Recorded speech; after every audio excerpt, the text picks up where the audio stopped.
So welcome to this video, everyone.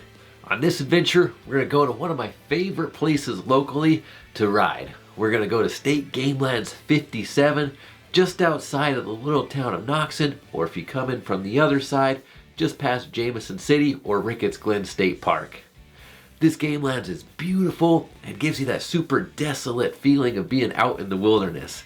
Throughout the course of your ride, the scenery changes often, from open fields to beautiful mountain spring-fed beaver ponds, to pines, to hardwood forest, to streamside creek scenes. It's just a beautiful area and I enjoy it every time we visit. I'll let the area speak for itself. Let's jump into the ride and we'll talk about where we rode and some different routes you can do afterwards. So if you're interested in that and visiting yourself, stick around till the end and we'll talk about some of the details. Enjoy the ride.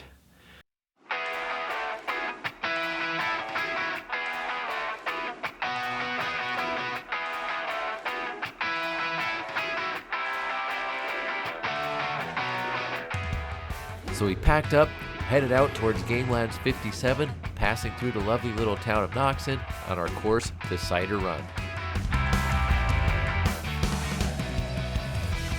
Parked up top in the Cider Run Road lot. Love this section here, beautiful set of pines. Really neat, especially with the sun coming through it now. But get dressed up and start the route. There are two main lots used to access riding in Gamelands 57. I'll go over these lots at the end of the video.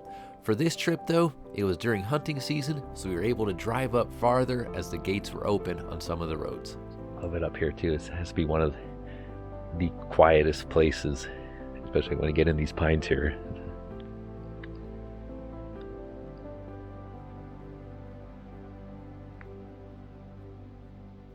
There's our start, heading down that way.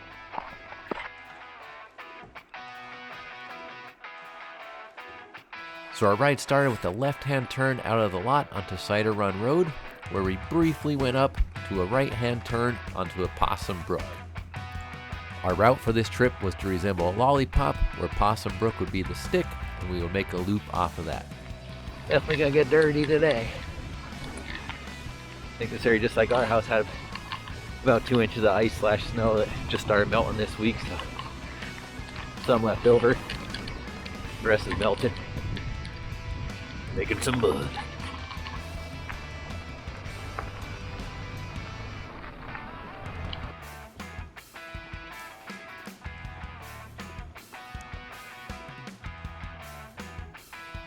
So Pome Brook welcomes you to the terrain here on top of the plateau as you cruise through plentiful pine forest and beautiful open mountain spring swamps.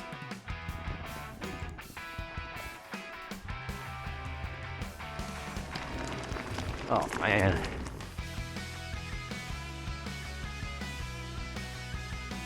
Towards the end of this road is a water crossing at a beaver dam, which depending on the season could sometimes be treacherous.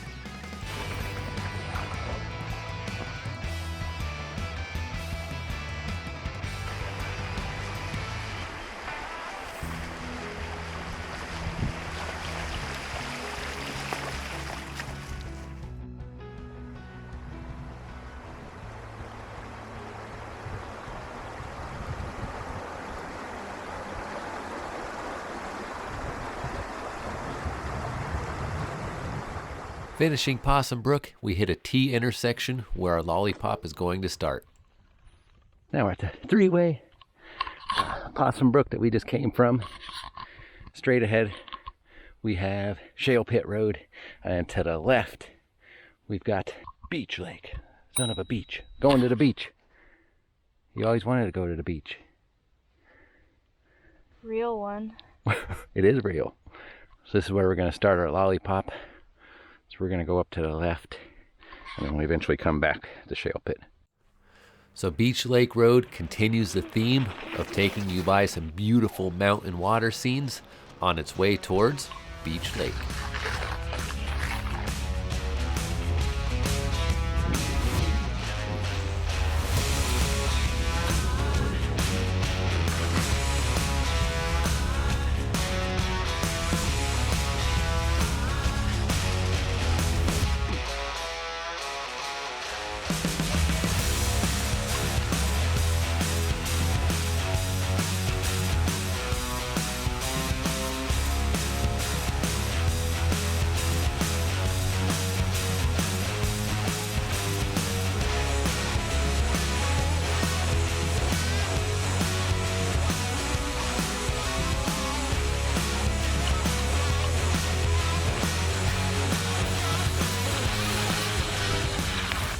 After riding through the section of clear cut, you eventually hit a gate that ends Beach Lake Road and takes you out onto Mountain Springs.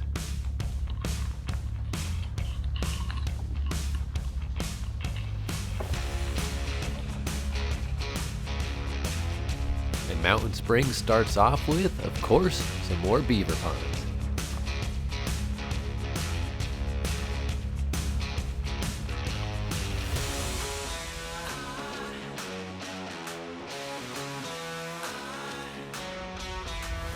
We're on the lovely Mountain Springs Road now. This one goes all the way down through to Knoxon and then back out to 487. You drive your car on this one all the time unless it gets snowed in. And it borders Ricketts Glen is right to the left. You can see some of the trees had white marks on it. So that's the state park, so there's some hiking trails and biking trails. They could ride in this area as well.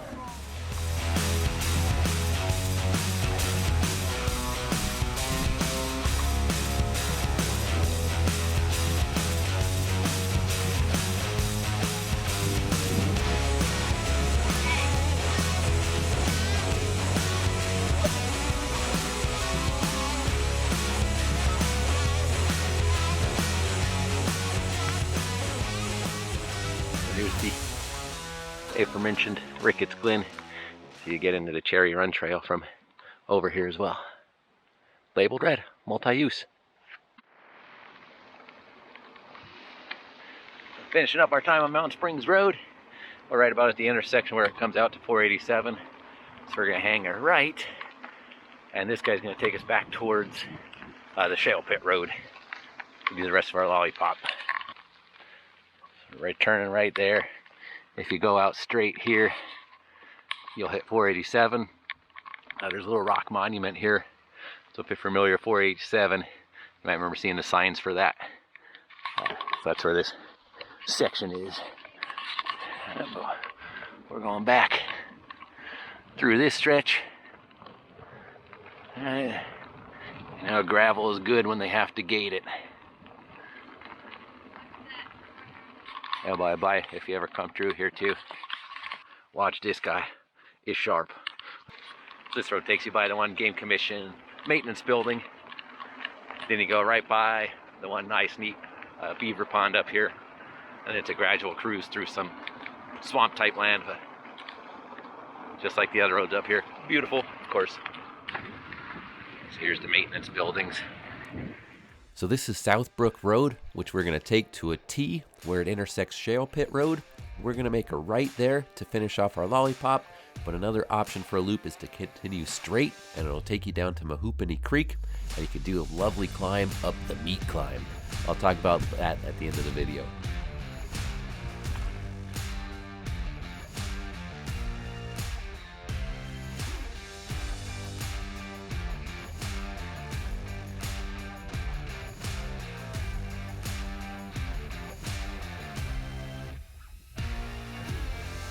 Right where this road intersects Shale Pit Road, make sure to take a peek at the Cascades right to your left on Bellis Brook.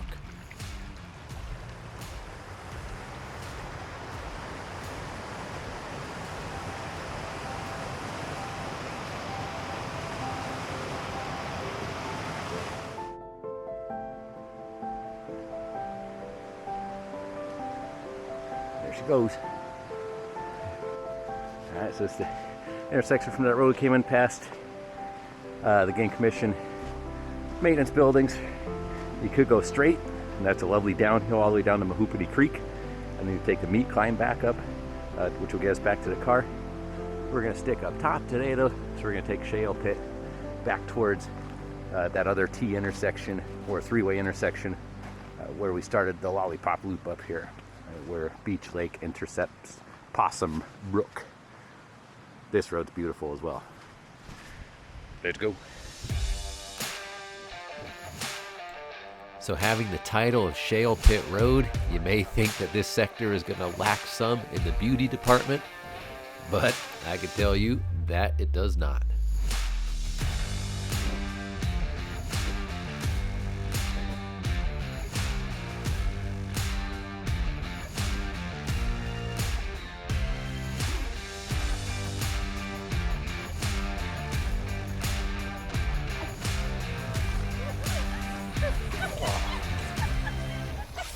And after passing a few more lovely mountain ponds, Shale Pit Road ends, coming through one of my favorite sections of swamp on the ride.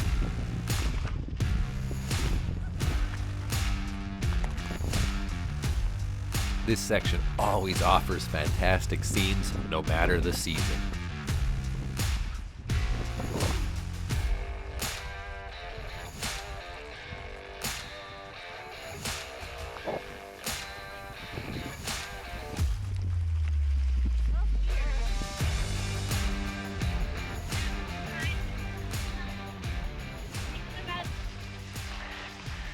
So now we're back at the intersection where we started our loop. So there's the Beach Lake Road that we went up, and Pome Brook. It's a part of our lollipop stick for this loop. So that concludes our ride. From here, we just retraced our steps back down Pome Brook towards the car on Cider Run. So I hope you enjoyed that one. I could probably see now why it's one of my favorite local places. Scenery, amazing. As I mentioned at the start of the video, for this ride in particular, the gates on some of the gamelands roads were open, allowing you further access inside. So we took advantage of that and we went all the way up to the top of Cider Run Road and started our ride from there. If the gates aren't open, there's still plenty of spots to park. There's two main ones that people use. I'll pull up the map of our ride and show you where those are in case you want to visit on your own. There's also plenty of different roads here and even some renegade trails if you look for them that you could explore also. Plenty to do, plenty to see in this gamelands. So this is the main map of Gamelands 57. So for our ride in particular, we started up on top. So we are right up here on Cider Run. Down here you can see the town of Noxon that I mentioned beforehand. So that would be one way to come into the gamelands. Or, like I said, from the opposite end, here's Ricketts Glen State Park, right? Jameson City's down yonder. So you could come in from 487 as well. For our ride, as I mentioned, the gate was open. So we came all the way up the road here and parked up the top Cider Run area, parking area right around here. But there are two other parking spots. If the gate's closed, it's usually closed down here. So you can park anywhere. There's a bunch of parking spots all along Mountain Spring Road. Like I said, this one is, you can access this with the vehicle any time of year unless it was snowed in. There's a spot right around here before you get to the intersection somewhere in this area that we use often as well to start our rides. Or there's another bigger lot right up here where that monument is. As soon as you turn off 4087, there's a bigger lot here that you could use. As we're looking at the heat map here, you can see, obviously, the trails or the roads that I mentioned before. There's different loops you could do. So for our route, we started up here, and this was our lollipop. Right? We came down. This is the Pome Brook Road here. We made a left-hand turn onto Beach Lake, took that guy out to Mountain Springs. We took Mountain Springs up to the intersection out by 487, and this was the Southbrook Road that we took back. We hooked the right onto Shale Pit, back over, and that concluded our lollipop. Right, another bigger loop you could do the whole outer circle. Right, if you park down here, you come all the way up Mountain Springs. This road's very beautiful. It's along Bowman's Creek for most of the way. It's almost like a rail bed feel as far as the climb goes. Right, it's a very gradual grinder, but it is like 8 or 9 miles worth of a climb. So be ready for that. You could take that all the way out. And when you're coming back, instead of hooking that right on the Shale Pit, you could continue straight on this road. And I mentioned the meat climb at the video at one point. After you come down to Mahoopany Creek here, the road swings up, and this is, it's labeled a meat climb. There's a meat trail on it, so that's why I call it that. That's what the segment name is on Strava as well. But that takes you all the way back up to the lot. Another good grinder of a climb. There's a few other roads off of that, like this one here goes down to Casson Brook. So you can take that one. That's another one. It's a little bit of a rougher road, but that's a neat one. This stretch here is very beautiful. It's a nice little scene that's painted, and you could do a ride coming back up through this way over towards Dutch Mountain. Scout out my Strava. If you want to send me a message, I could give you a link to that route if you're interested. As I mentioned, there's some other trails and stuff that you can sneak around in on here. Most of those aren't really legitimate as far as legality, but they're beautiful. So if you are in the mood to explore, check out the heat map in a little bit more detail, and you'll be able to pick those guys out as well. So just a few things to keep in mind if you are planning on adventuring here. Cell phone service in this area is pretty much non-existent, so make sure to be prepared for that. Have your route downloaded beforehand, or make sure you know exactly where you're going to be, because you won't be able to look it up while you're there. Riding in this area often is kind of what caused me to get one of these Garmin satellite communicators for just in case emergencies, and that way I could text Leah or anybody at the end of my ride or where I'm at, just to keep them updated and feel safe myself as well. Another thing to be aware of in this particular section of Gamelands is some of the wildlife you encounter. We often see bear here, so you just keep that in the back of your mind. Usually they're always going the other direction or aren't really interested in you, but it's just one of those things to be aware of. And also the old danger noodles. We often run into rattlesnakes here, so also never had any bad encounters with them. But again, just one of those things you want to keep in mind. Be aware you are in their environment. On the note of rattlesnakes, if you come to this area, it's usually Father's Day weekend in the town of Noxon. They have the infamous Noxon Rattlesnake Roundup, which if you're coming from out of the area, that would be a good weekend to make a double reason to come here. You can ride in the Gamelands and then stop by the Rattlesnake Roundup after. It's definitely an experience and a good one. I learned a lot about snakes there, and I used to be very afraid of snakes. And going to that really let me learn that, they don't really bother you or don't care to unless you really aggravate them. So definitely a neat thing to stop at if you're coming out of town, or even if you're local and haven't been there yet. Definitely worthwhile to check out the Noxon Rattlesnake Roundup. But that's it for this one. If you have any questions on the route or want further details, feel free to leave a comment down below or send me a message on Instagram and I'll get back to you as quick as I can. Till next time, coffee, cycling, take both. We'll see you out there.